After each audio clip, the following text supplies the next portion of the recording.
La vertu de prévenance.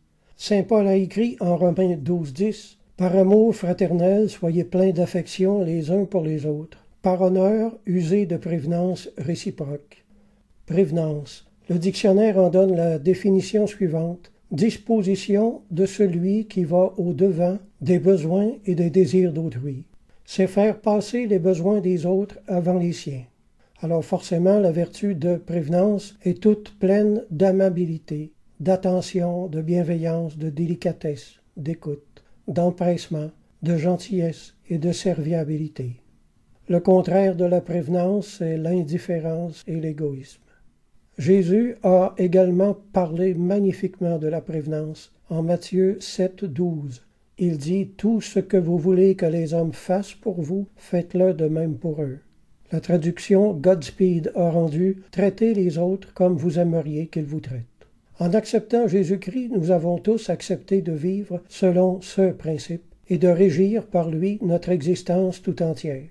Commentant ce texte, saint Augustin a écrit « De quel front osez-vous donc vous approcher de Dieu pour le prier, vous qui ne voulez point écouter vos frères ?» C'est le mode de vie que nous avons tous accepté lorsque nous avons accepté Jésus-Christ. Si l'on ne vous a pas dit ces choses, alors on ne vous a pas présenté le véritable Évangile. Jésus ajoute « Car c'est la loi et les prophètes ». Une autre traduction a rendu « Car c'est là l'enseignement de la loi et de tous les prophètes ». Aujourd'hui, on dirait « C'est là tout le christianisme ». Saint Jean Chrysostome a écrit « En effet, tous les commandements de la loi et des prophètes disséminés dans les Saintes Écritures sont renfermés dans ce merveilleux abrégé, comme les innombrables rameaux d'un arbre sont contenus dans une seule racine. » Fin de citation. C'est-à-dire, là se trouve renfermée toute la spiritualité. La vraie spiritualité se juge à la charité, dont la prévenance qui en est la grande partie. Les rabbins ont estimé qu'il y avait 613 articles de loi dans l'Ancien Testament. J'ai été stupéfié de réaliser la simplicité du christianisme. C'est la seule religion au monde dont la pratique se réduit à un seul commandement. Jésus a dit « Voici, je vous donne un commandement. C'est de vous aimer les uns les autres. » C'est le commandement qui inclut tous les autres. Voilà pourquoi on n'a pas besoin d'être instruit pour être un bon chrétien. Un illettré qui possède l'Esprit de Jésus en lui peut devenir 7 fois plus spirituel que le plus grand des théologiens qui ne l'a pas reçu. Ce n'est pas la théologie qui sauve, c'est la charité qui sauve. Le contraire d'aimer le prochain, c'est de le mépriser, c'est-à-dire mépriser ses sentiments, mépriser ses droits, mépriser sa dignité, mépriser ses besoins, mépriser sa liberté, etc. Le salut se trouve dans la foi au Christ et l'obéissance à son commandement d'aimer le prochain. C'est ce que Paul appelle aussi une foi agissante par la charité, en Galates 5:6. La doctrine luthérienne qui veut que l'on soit sauvé sans faire aucune œuvre, c'est aller en enfer avec une Bible dans les mains, mes amis. Ce que je ne souhaite à personne. Posséder la foi sans la charité, c'est avoir l'apparence de la piété tout en reniant ce qui en fait la force. Posséder la foi sans la charité, c'est être un chrétien tiède qui sera vomi de la bouche de Dieu. Romains 12, verset 5. Ainsi, nous qui sommes plusieurs, nous formons un seul corps en Christ, et nous sommes tous membres les uns des autres. Augustin a commenté ce passage ainsi. Quand le pied a été piqué par une épine, certes le pied est bien loin de l'œil, cependant l'œil cherche l'épine. La langue demande où elle est, le corps se courbe, la main se met en devoir de la tirer. Et pourtant les yeux, la main, le corps, la langue n'ont aucun mal. Mais tous les membres sont solidaires. Ils ressentent tous le mal les uns des autres. Fin de citation.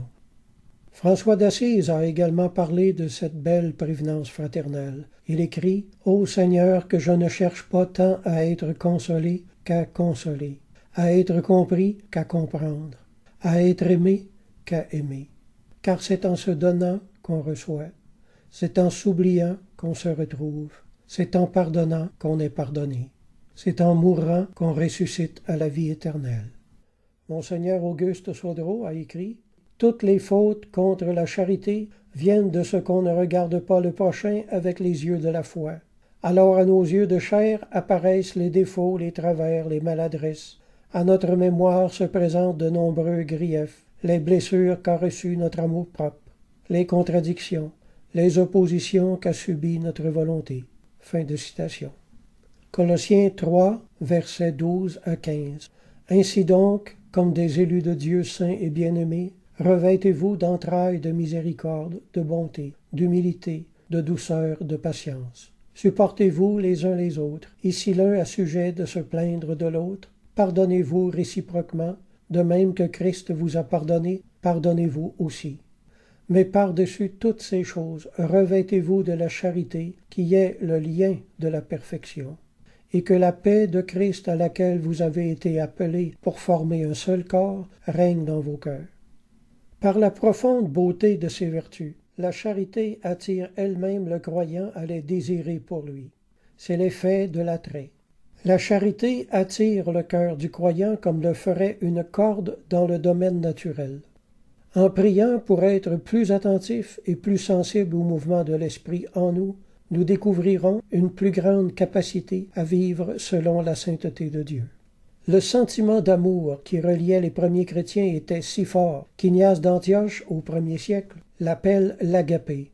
L'agapé est un sentiment si puissant que le mot devient synonyme d'Église. Il écrit « L'Église, c'est la charité.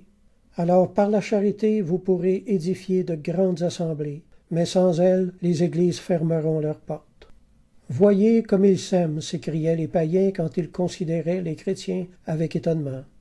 Saint Cyprien, en 95, écrit ceci: « Être constamment charitable, cela équivaut au baptême. » Fin de citation.